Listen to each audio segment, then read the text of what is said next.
नमस्कार। दोपहर समाचार में आपका स्वागत है।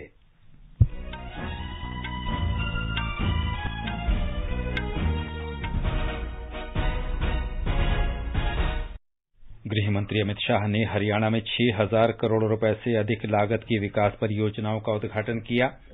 गृह मंत्री सूरजकुंड में राज्यों के गृह मंत्रियों और उपराज्यपालों के 2 दिवसीय चिंतन शिविर की अध्यक्षता भी करेंगे।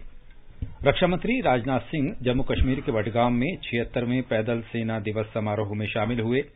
संयुक्त राष्ट्र सुरक्षा परिषद की आतंकवाद रोधी समिति की कल मुंबई में विशेष बैठक होगी। हिमाचल प्रदेश विधानसभा चुनाव के लिए नामांकन पत्रों की जांच जारी। केदारनाथ और यमुनोत्री के कपाट सर्दियों के लिए बंद और सिडनी में T20 क्रिकेट विश्व कप में भारत और नीदरलैंड के बीच मैच जारी।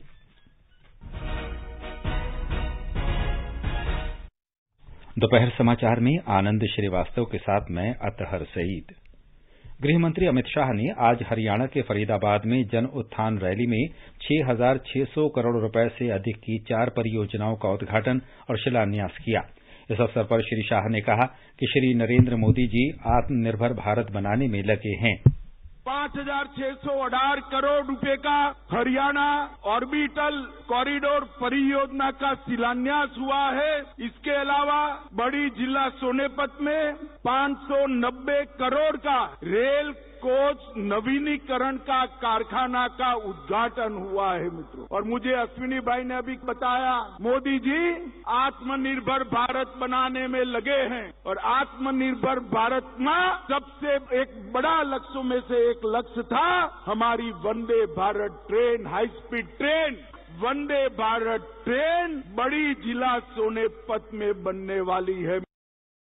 श्री अमित शाह ने हरियाणा के मुख्यमंत्री मनोहर लाल खट्टर और रेल मंत्री अश्विनी वैष्णव की उपस्थिति में इन परियोजनाओं का उद्घाटन और शिलान्यास किया।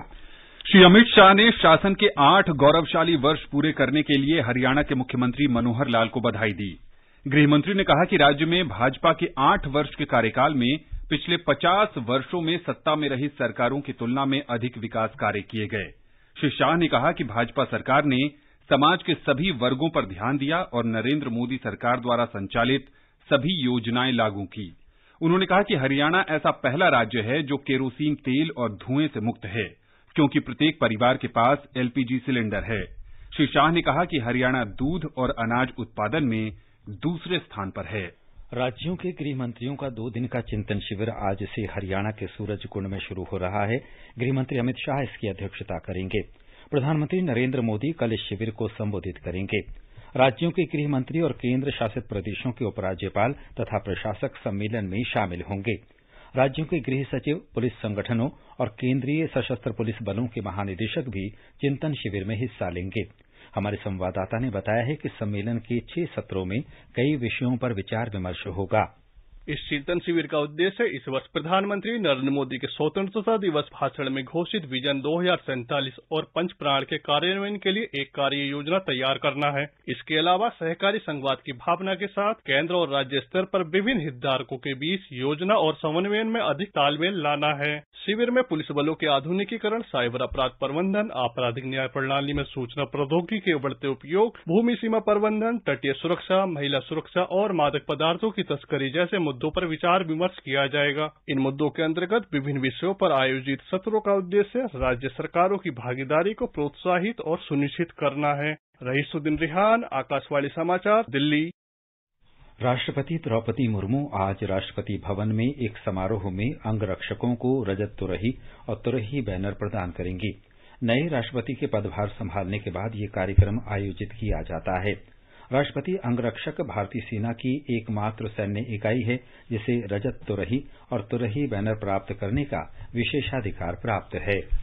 केंद्रीय सूचना और प्रसारण तथा मछली पालन, पशुपालन और डेयरी पालन राज्य मंत्री डॉक्टर एल मुरुगन केंद्र शासित प्रदेश जम्मू कश्मीर में चल रहे केंद्र सरकार के आउटरीच प्रोग्राम यानी लोक संपर्क कार्यक्रम के अंतर्गत आज दक्षिण कश्मीर के कुलगाम जिले गए।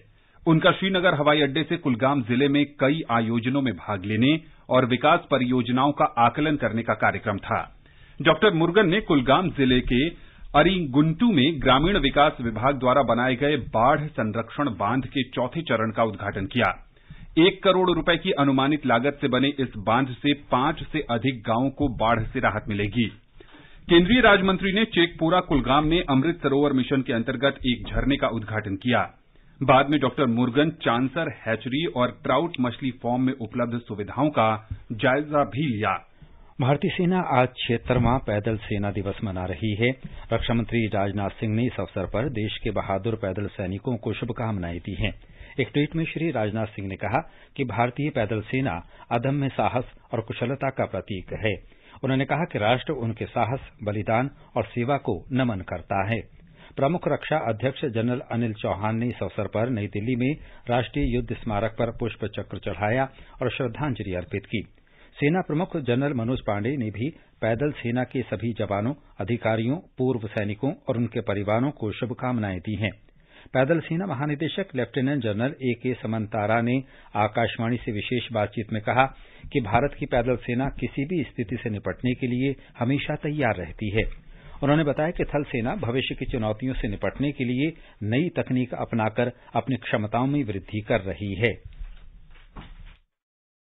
मैं सारे इन्फेंट्री परिवार को अपनी हार्दिक बधाई देता हूं। इन्फेंट्री ने हर हालत में अपनी ड्यूटी को निभाया है, जो मेजर सोमनाथ शर्मा परमवीर चक्र के संदेश में भी अंकित है। उन्होंने कहा था, दुश्मन हमसे केवल 50 गज की दूरी पर है, हम हर तरफ से घिर चुके हैं, मैं 1 इंच भी पीछे नहीं हट, आखिरी सैनिक और आखिरी गोली तक लड़ता रहूंगा। भविष्य के खतरों को सामने रखते हुए इन्फेंट्री ने अपने आप को मजबूत किया है और इस काबिल बनाया है कि वो युद्ध के हर स्थल में दुश्मन को भरपूर सामना कर सके।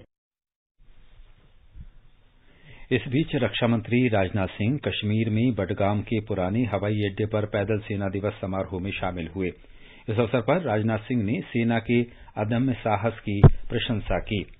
वे श्रीनगर में भारतीय वायुसेना के मुख्यालय की स्थापना पर वायुसेना के स्वर्ण जयंती समारोह में भी भाग लेंगे। रक्षा मंत्री बाद में 15 कोर मुख्यालय में पाकिस्तान से लगी नियंत्रण रेखा LOC पर सुरक्षा स्थिति की समीक्षा करेंगे। वे बाद में लद्दाख के 2 दिन के दौरे पर भी जाएंगे। ये समाचार हमारी वेबसाइट newsonair.com/hindi और हमारे mobile app news on AIR पर भी उपलब्ध हैं। सुनो ना, हाँ? सोच रहा हूँ अपना बिजनेस क्यों न बढ़ा लूं। तो रोका किसने है? हाँ? रोका तो किसी ने नहीं, पर समझ नहीं आ रहा कि मदद किससे मांगूं। मुझसे। तुमसे? तो अच्छा बताओ फिर। आकाशवाणी है ना, मैंने सुना है उसका नेटवर्क देश भर में फैला है। पर उससे मेरा क्या फायदा? देखो, फायदा है, जिस शहर में चाहो विज्ञापन की मदद से उपभोक्ताओं तक पहुँच जाओ। पर अब ये भी तो बता दो कि आकाशवाणी से संपर्क कैसे करूं? बहुत आसान है, मैं बताती हूँ। नंबर नोट करो, 870-001-4242। ओ 870-001-4242। हाँ। लो अभी फोन लगाता हूँ 870-001-4242 पर।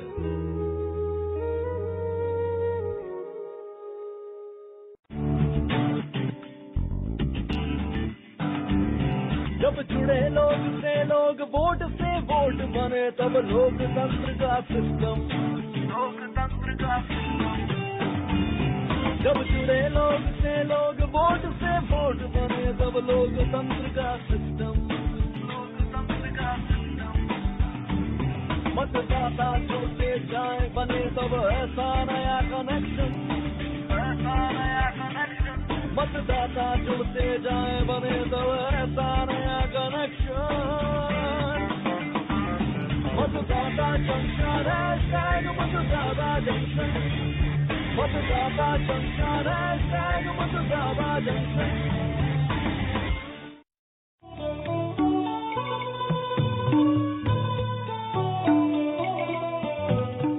Northeast Diary program broadcast every Thursday and Sunday at 5:30 p.m. brings very interesting and enchanting stories from the 8 Indian states of Northeast India.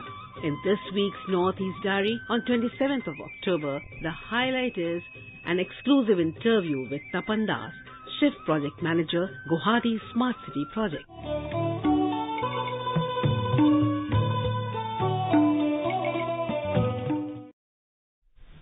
दोपहर समाचार में आपका फिर स्वागत है। भारत ने कहा है कि आतंकवाद अंतर्राष्ट्रीय शांति और सुरक्षा के लिए सबसे बड़ा खतरा है। संयुक्त राष्ट्र सुरक्षा परिषद की आतंकवाद रोधी समिति में भारत की स्थायी प्रतिनिधि रुचिरा कंबोज ने कल दिल्ली से और मुंबई में शुरू हो रही 2 दिन की विशेष बैठक से पहले ये बात कही। उन्होंने बताया कि पिछले 2 दशकों में सदस्य देशों ने आतंकवाद का सामना करने के लिए ठोस कार्रवाई की है। उन्होंने कहा कि ये बैठक आतंकवादी गतिविधियों से निपटने के लिए उन्नत प्रौद्योगिकियों के इस्तेमाल से संबंधित है। अंतर्राष्ट्रीय ऊर्जा एजेंसी ने कहा है कि रूस यूक्रेन संघर्ष के कारण ऊर्जा संकट बढ़ने से कई दशकों के लिए वैश्विक ऊर्जा परिदृश्य में बदलाव आ सकता है और नवीकरणीय ऊर्जा का इस्तेमाल बढ़ सकता है। वैश्विक ऊर्जा परिदृश्य पर ऊर्जा एजेंसी की ताजा रिपोर्ट में कहा गया है कि ऊर्जा संकट के कारण होने वाले दीर्घकालिक बदलावों से अधिक सतत तथा सुरक्षित ऊर्जा व्यवस्थाओं का चलन तेजी से बढ़ सकता है। हिमाचल प्रदेश विधानसभा चुनाव के लिए आज नामांकन पत्रों की जांच की जा रही है। हिमाचल प्रदेश के मुख्य चुनाव अधिकारी मनीष गर्ग ने आकाशवाणी को बताया कि इस चुनाव में 55,92,828 मतदाता अपने मताधिकार का प्रयोग कर सकेंगे। हिमाचल में 12 नवंबर को चुनाव होने हैं। उसके मद्देनजर 25 अक्टूबर तक नामांकन की अंतिम तिथि थी और अंतिम तिथि तक हमारे पास 551 अभ्यर्थियों ने 786 नामांकन पत्र दाखिल किए हैं, जिनकी आज जांच या स्क्रूटिनी होनी है। 29 तारीख विड्रॉल की अंतिम तिथि है, तो विड्रॉल के बाद ही list of contesting candidate final होगा। शनिवार तक नाम वापस लिए जा सकते हैं। परिणाम 8 दिसंबर को घोषित किए जाएंगे। गुजरात में विधानसभा चुनाव के लिए भारतीय जनता पार्टी आज से उम्मीदवारों की चयन प्रक्रिया शुरू करेगी। पार्टी सूत्रों के अनुसार 1 नवंबर को प्रत्येक विधानसभा क्षेत्र में पार्टी के लगभग 20,000 कार्यकर्ता एकत्रित होंगे और उम्मीदवारों के बारे में अपने विचार प्रकट करेंगे। प्रधानमंत्री नरेंद्र मोदी उन्हें वर्चुअल माध्यम से संबोधित करेंगे। केंद्रीय मंत्री धर्मेंद्र प्रधान के नेतृत्व में भारतीय जनता पार्टी के एक प्रतिनिधिमंडल ने कल निर्वाचन आयोग से ओडिशा तथा तेलंगाना सरकार द्वारा चुनाव संहिता के उल्लंघन की शिकायत दर्ज कराई। प्रतिनिधिमंडल ने बीजू जनता दल और तेलंगाना सरकार के खिलाफ अलग अलग ज्ञापन सौंपे। ओडिशा की धामनगर विधानसभा सीट और तेलंगाना की मुनुगोडे विधानसभा सीट पर 3 नवंबर को उपचुनाव कराए जाएंगे। तमिलनाडु में रामेश्वरम से आज सवेरे 7 मछुआरों को श्रीलंका की नौसेना ने गिरफ्तार कर लिया है। इन मछुआरों को श्रीलंका के समुद्री क्षेत्र में मछली पकड़ने के आरोप में कनेक संदुरई बंदरगाह में मछली पालन विभाग के अधिकारियों को सौंप दिया गया। भारतीय क्रिकेट कंट्रोल बोर्ड बीसीसीआई के सचिव जय शाह ने घोषणा की है कि भारत की महिला क्रिकेट खिलाड़ियों को भी पुरुष क्रिकेट खिलाड़ियों के बराबर फीस मिलेगी। उन्होंने ट्वीट संदेश में बताया कि बोर्ड समान फीस नीति लागू कर रहा है और इस दिशा में ये पहला कदम है। नई व्यवस्था के अनुसार महिला और पुरुष क्रिकेट खिलाड़ियों को टेस्ट मैच के लिए 15 लाख रुपए, एक दिवसीय अंतर्राष्ट्रीय मैचों के लिए 6 लाख रुपए और T20 के लिए 3 लाख रुपए मैच फीस दी जाएगी। आगे बढ़ने से पहले मुख्य समाचारों पर एक नजर। गृहमंत्री अमित शाह ने हरियाणा में 6,000 करोड़ रुपए से अधिक लागत की विकास परियोजनाओं का उद्घाटन किया। गृहमंत्री सूरजकुंड में राज्यों के गृहमंत्रियों और उपराज्यपालों के 2 दिवसीय चिंतन शिविर की अध्यक्षता भी करेंगे। रक्षा मंत्री राजनाथ सिंह जम्मू कश्मीर के बडगाम में 76वें पैदल सेना दिवस समारोह में शामिल हुए। संयुक्त राष्ट्र सुरक्षा परिषद की आतंकवाद रोधी समिति की कल मुंबई में विशेष बैठक होगी। हिमाचल प्रदेश विधानसभा चुनाव के लिए नामांकन पत्रों की जांच जारी। केदारनाथ और यमुनोत्री के कपाट सर्दियों के लिए बंद और सिडनी में 2020 क्रिकेट विश्व कप में भारत और नीदरलैंड के बीच मैच जारी। उत्तराखंड में केदारनाथ और यमुनोत्री के कपाट आज वैदिक मंत्रोच्चार अनुष्ठान और सेना के बैंड की भक्तिमय धुनों के बीच बंद कर दिए गए। हमारे संवाददाता ने बताया कि इस अवसर पर बड़ी संख्या में भक्त मौजूद थे। केदारनाथ मंदिर आज तड़के 3 बजे खुल गया। सुबह 4 बजे से कपाट बंद करने की समाधि पूजा की प्रक्रिया शुरू की गई। ज्योतिर्लिंग को बागंबर, भृंगराज फूल, भस्म, स्थानीय फूल और पत्ते आदि से आच्छादित किया गया था। इसके साथ ही वैकुंठ भैरवनाथ के आवाहन पर गर्भगृह और मुख्य द्वार को जिला प्रशासन के अधिकारियों की उपस्थिति में बंद कर दिया गया। कपाट बंद होने के बाद भगवान केदारनाथ की पंचमुखी डोली श्री ओंकारेश्वर मंदिर ऊखीमठ के शीतकालीन आसन के लिए रवाना हुई। आज पंचमुखी डोली पहले पड़ाव पर रामपुर पहुंचेगी। कल देवडोली श्री विश्वनाथ मंदिर गुप्तकाशी पहुंचेगी और 29 अक्टूबर को डोली श्री ओंकारेश्वर मंदिर ऊखीमठ पहुंच जाएगी। यहाँ से सोमेश्वर देवता की डोली के साथ यमुना की भोग मूर्ति को खरसाली लाया जाएगा, जहाँ भैया दूज पर यमुना की मूर्ति मंदिर में विराजमान होगी। राघवेश पांडे के साथ मैं गौरव पटवाल, आकाशवाणी समाचार, देहरादून। भाई दूज का त्योहार आज देश के विभिन्न भागों में मनाया जा रहा है। ये देश के विभिन्न भागों में भाई फोटा, भाऊ बीज, भाई टीका या यम द्वितीया जैसे नामों से प्रचलित है। राष्ट्रपति द्रौपदी मुर्मू और प्रधानमंत्री नरेंद्र मोदी ने भाई दूज के अवसर पर लोगों को शुभकामनाएं दी हैं। आज विश्व दृश्य श्रव्य धरोहर दिवस मनाया जा रहा है। हर वर्ष 27 अक्टूबर को रिकॉर्ड की गई छवियों, चलचित्रों और ध्वनियों के महत्व के बारे में लोगों को बताने और उन्हें बढ़ावा देने के लिए ये दिवस मनाया जाता है। इससे लोगों के जीवन, संस्कृतियों, भाषाओं, समुदायों, वैश्विक वनस्पतियों और जीवों के बारे में जानकारी मिलती है। इस वर्ष के दृश्य श्रव्य धरोहर दिवस का विषय है समावेशी, न्यायपूर्ण और शांतिपूर्ण समाजों को बढ़ावा देने के लिए डॉक्यूमेंट्री विरासत को सूचीबद्ध करना। राष्ट्रपति द्रौपदी मुर्मू ने आज भारत के पूर्व राष्ट्रपति डॉक्टर के.आर. नारायणन की जयंती पर श्रद्धांजलि दी। उन्होंने राष्ट्रपति भवन में वहां के अधिकारियों के साथ डॉक्टर नारायणन के चित्र पर पुष्पांजलि अर्पित की।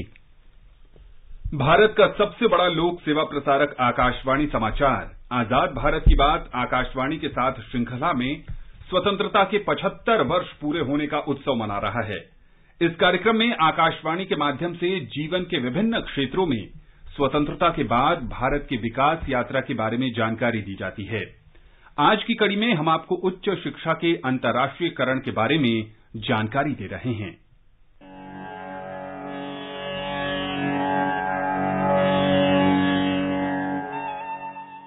ज्ञान किसी भी सभ्यता का मूल स्तंभ रहा है। भारतीय सभ्यता हमेशा से ज्ञान आधारित और ज्ञान से प्रेरित रही है। इसी को आगे बढ़ाते हुए भारत में राष्ट्रीय शिक्षा नीति 2020 लागू की जा रही है। इसका उद्देश्य देश को विश्व स्तर पर अध्ययन के बड़े केंद्र के रूप में विकसित करना है। प्रधानमंत्री मोदी का कहना है कि भारत शिक्षा का वैश्विक केंद्र बनने की ओर अग्रसर है। अब बहुत ज्यादा जोर दिया जा रहा है क्वालिटी ऑफ एजुकेशन पर।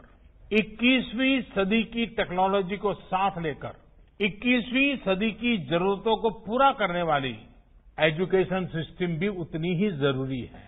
प्रधानमंत्री ई विद्या कार्यक्रम हो या फिर अटल इनोवेशन मिशन, देश में साइंटिफिक टेम्परामेंट बढ़ाने के लिए अनेक क्षेत्रों में स्कॉलरशिप का विस्तार हो या स्पोर्ट्स की दुनिया से जुड़े टैलेंट को मॉडर्न फैसिलिटीज और आर्थिक मदद, रिसर्च को बढ़ावा देने वाली योजनाएं हो या फिर भारत में world class 20 institutes of eminence के निर्माण का मिशन, ऑनलाइन एजुकेशन के लिए नए संसाधनों का निर्माण हो या फिर स्मार्ट इंडिया हैकाथॉन जैसे अभियान, प्रयास यही है कि भारत की एजुकेशन और आधुनिक बने, मॉडर्न बने, यहाँ के टैलेंट को भरपूर अवसर मिले। शिक्षा मंत्री धर्मेंद्र प्रधान ने भारतीय और वैश्विक संस्थानों के बीच तालमेल बनाकर ज्ञान का एक नया नेटवर्क बनाने का आह्वान किया है। श्री प्रधान ने एक ऐसा नया ज्ञान नेटवर्क बनाने की आवश्यकता पर जोर दिया जिसमें अंतर्राष्ट्रीय संस्थान भारत में अपने परिसर खोलें और भारतीय संस्थान भी वैश्विक स्तर पर अपनी उपस्थिति दर्ज करें। देश में एनईपी लागू होने के बाद दुनिया भर की जो गुणात्मक यूनिवर्सिटीज है उनकी नजर भारत के प्रति बढ़ी है। भारत की विद्यार्थियों को, नौजवानों को इनकी एम्प्लॉयबिलिटी कैसे बढ़े, विश्व स्तर की कौन कौन सी स्किल्स इमर्ज कर रहा है, उसमें से कैसे शिक्षा व्यवस्था बनाया जाए, ये सारा विषय की चर्चा होगी।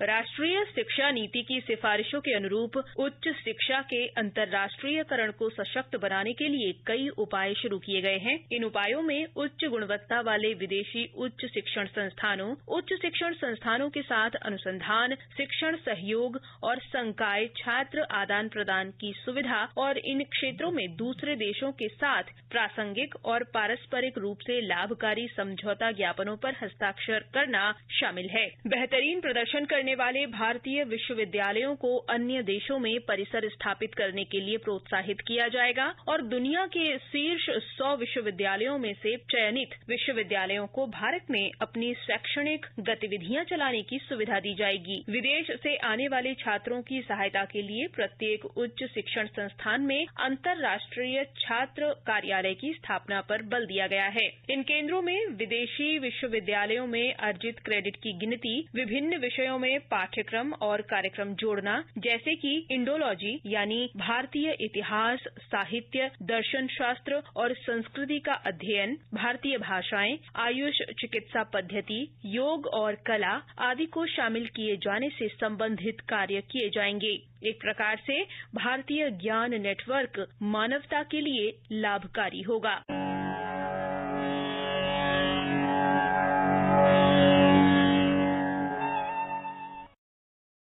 और अब संस्कृति संदेश। आज का संस्कृति संदेश समर्पित है अभिनेता प्रदीप कुमार को।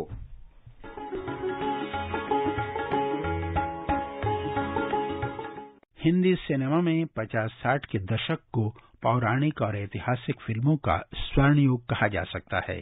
आज हम बात कर रहे हैं उसी स्वर्ण युग के नायक प्रदीप कुमार की। हिंदी सिनेमा में प्रदीप कुमार को एक ऐसे अभिनेता के तौर पर याद किया जाता है जिसने अपने ऐतिहासिक किरदारों से दर्शकों के दिलों में एक खास स्थान हासिल किया। प्रदीप कुमार के उत्कृष्ट अभिनय से सजी अनारकली, बहु बेगम, चित्रलेखा और ताजमहल जैसी फिल्मों को दर्शक आज तक भी नहीं भूले हैं।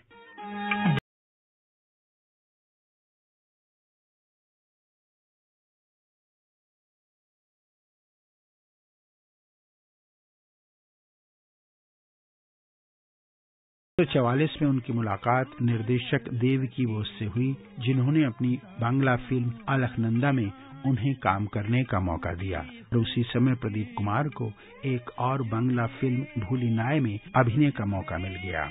इसके बाद उन्होंने हिंदी सिनेमा की ओर रुख किया।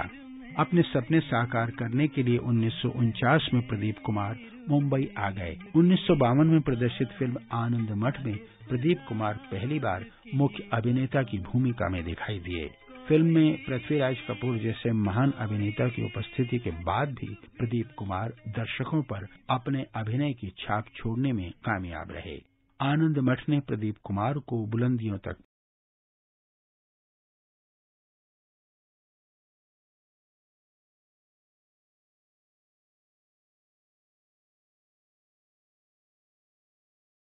साल के फिल्मी करियर में प्रदीप कुमार ने जहां बीना राय, वैजयंती माला, मीना कुमारी और मधुबाला जैसी बड़ी नायिकाओं के साथ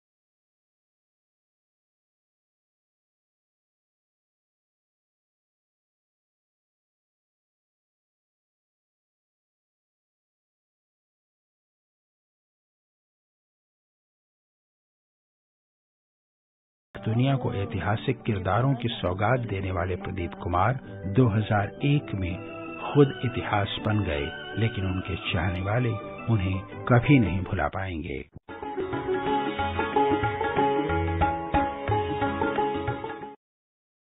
ये समाचार आकाशवाणी से प्रसारित किए जा रहे हैं।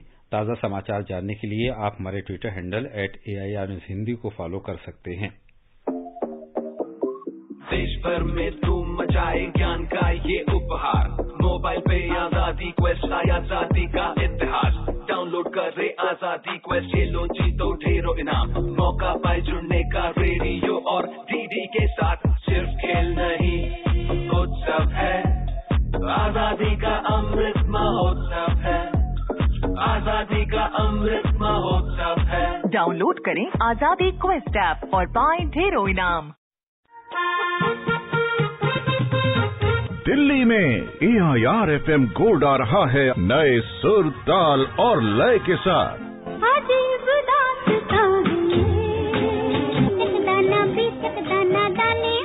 हर घंटे समाचार, नए रोचक कार्यक्रम और समसामयिक विषयों पर चर्चा।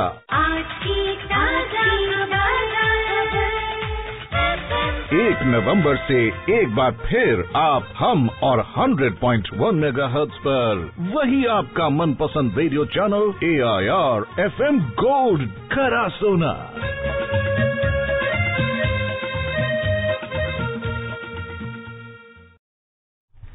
ये आकाशवाणी है।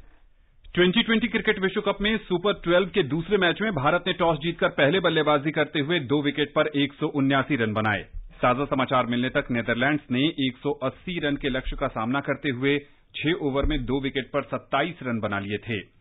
भारत की ओर से विराट कोहली ने नाबाद 62 और सूर्य कुमार यादव ने नाबाद 51 रन की पारी खेली। कप्तान रोहित शर्मा ने भी 53 रन बनाए।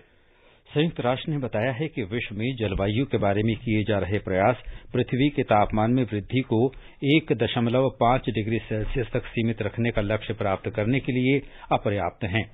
तापमान वृद्धि के कारण परिस्थितियां और भयानक हो जाएंगी, क्योंकि बाढ़, लू और तूफान से पहले ही काफी नुकसान हो रहा है। संयुक्त राष्ट्र जलवायु परिवर्तन संगठन के अनुसार करीब 200 देशों के संयुक्त प्रयासों से पृथ्वी का तापमान इस शताब्दी के अंत तक करीब 2.5 डिग्री सेल्सियस बढ़ने की आशंका है। दक्षिण कोरिया की आर्थिक वृद्धि दर इस वर्ष की तीसरी तिमाही में घटकर सबसे निचले स्तर पर आ गई है। कोरिया के प्रमुख बैंक ने देश के सकल घरेलू उत्पाद में पिछली तिमाही के मुकाबले 0.3% वृद्धि का अनुमान व्यक्त किया है। वर्ष 2021 की तीसरी तिमाही के बाद से आर्थिक वृद्धि दर ये सबसे धीमी गति की है। अर्थव्यवस्था को मजबूत करने के उपायों के बावजूद और सुस्त वैश्विक मांग के कारण अर्थव्यवस्था की गति धीमी है। ईरान में महसा अमीनी की मृत्यु के 40 दिन पूरे होने पर उनकी गृहनगर में जमा प्रदर्शनकारियों और ईरान के सुरक्षा बलों के बीच झड़पें हुई हैं। खबरों के अनुसार सुरक्षा बलों ने जिंदान स्क्वायर में आंसू गैस छोड़ी और गोलियां भी चलाईं। कुर्दिस्तान प्रांत में सक्सेज और अन्य भागों में कल सुरक्षा बल तैनात कर दिए गए। 16 सितंबर को 22 वर्षीय महसा अमीनी की मृत्यु के बाद से ही ईरान में प्रदर्शनों का दौर जारी है। दक्षिण ध्रुव पर ओजोन परत का छिद्र इस वर्ष 7 सितंबर से 13 अक्टूबर के बीच की अवधि में कम होकर औसतन 232 लाख वर्ग मीटर क्षेत्र तक पहुंच गया। अमेरिका के अंतरिक्ष विभाग नासा ने कहा है कि पिछले वर्ष की तुलना में ओजोन परत के छिद्र का क्षेत्र थोड़ा छोटा था। हाल के कुछ वर्षों में ये आमतौर पर लगातार छोटा हो रहा है। नासा के गोडार्ड अंतरिक्ष प्रक्षेपण केंद्र में पृथ्वी विज्ञान के मुख्य वैज्ञानिक पॉल न्यूमैन ने कहा है कि समय के साथ साथ ओजोन परत का छिद्र लगातार कम होता जा रहा है। उन्होंने कहा कि मॉन्ट्रियल प्रोटोकॉल के माध्यम से ओजोन को नुकसान पहुंचाने वाले पदार्थों के कम होने से ये छिद्र कम होता जा रहा है। भारतीय वाद्य यंत्रों का निर्यात चालू वित्त वर्ष के अप्रैल से सितंबर महीने की अवधि के दौरान बढ़कर 1 अरब 72 करोड़ रुपए हो गया है। वर्ष 2013-14 में इसी अवधि में 49 करोड़ रुपए के वाद्य यंत्रों का निर्यात हुआ था। प्रधानमंत्री नरेंद्र मोदी ने वाद्य यंत्रों के निर्यात में वृद्धि पर प्रसन्नता व्यक्त की और इस उपलब्धि को उत्साहवर्धक बताया है। राष्ट्रव्यापी टीकाकरण अभियान के अंतर्गत देश में अब तक 219 करोड़ 58 लाख से अधिक कोविड रोधी टीके लगाए जा चुके हैं। स्वास्थ्य मंत्रालय ने बताया है कि कल 1,22,000 से अधिक टीके लगाए गए। इस दौरान 1,112 लोगों में संक्रमण की पुष्टि हुई। स्वस्थ होने की दर 98.77% है। प्रधानमंत्री नरेंद्र मोदी ने महाराष्ट्र में नेरल माथेरान टॉय ट्रेन फिर से शुरू होने पर प्रसन्नता व्यक्त की है। श्री मोदी ने कहा है कि टॉय ट्रेन के दोबारा चलने से नैसर्गिक यात्रा अब और भी यादगार बनेगी। उन्होंने कहा कि स्थानीय पर्यटन के लिए ये एक बड़ी खबर है। गुजरात 100% हर घर जल पहुंचाने वाला राज्य बन गया है। राज्य के ग्रामीण इलाकों के सभी घरों में नल के माध्यम से स्वच्छ पेयजल पहुंचाया जा रहा है। सरकारी आंकड़ों के अनुसार राज्य के 91,73,378 घरों में नल कनेक्शन पहुंच चुका है। प्रधानमंत्री नरेंद्र मोदी ने 100% हर घर जल राज्य घोषित होने पर गुजरात की सराहना की है। एक नजर आज के मौसम पर। राष्ट्रीय राजधानी क्षेत्र दिल्ली और कोलकाता में आसमान साफ रहेगा। मुंबई में कुछ स्थानों पर बादल छाए रहने और चेन्नई में गरज के साथ हल्की बारिश होने का अनुमान है। जम्मू, श्रीनगर, गिलगित और मुजफ्फराबाद में कुछ स्थानों पर बादल छाए रहेंगे। लेह में आसमान साफ रहने का अनुमान है। हैदराबाद में कहीं कहीं बादल छाए रहने और बेंगलुरु में आसमान साफ रहने का अनुमान है। तिरुवनंतपुरम में गरज के साथ वर्षा हो सकती है। गैंगटॉक में आमतौर पर आसमान साफ रहेगा। अंत में मुख्य समाचार एक बार फिर। गृह मंत्री अमित शाह ने हरियाणा में 6,000 करोड़ रुपए से अधिक लागत की विकास परियोजनाओं का उद्घाटन किया। गृह मंत्री सूरजकुंड में राज्यों के गृह मंत्रियों और उपराज्यपालों के 2 दिवसीय चिंतन शिविर की अध्यक्षता भी करेंगे। रक्षा मंत्री राजनाथ सिंह जम्मू कश्मीर के बडगांव में 76वें पैदल सेना दिवस समारोह में शामिल हुए। संयुक्त राष्ट्र सुरक्षा परिषद की आतंकवाद रोधी समिति की कल मुंबई में विशेष बैठक होगी। हिमाचल प्रदेश विधानसभा चुनाव के लिए नामांकन पत्रों की जांच जारी। केदारनाथ और यमुनोत्री के कपाट सर्दियों के लिए बंद और सिडनी में T20 क्रिकेट विश्व कप में भारत और नीदरलैंड्स के बीच मैच जारी। इसके साथ ही दोपहर समाचार का ये अंक समाप्त हुआ। नमस्कार।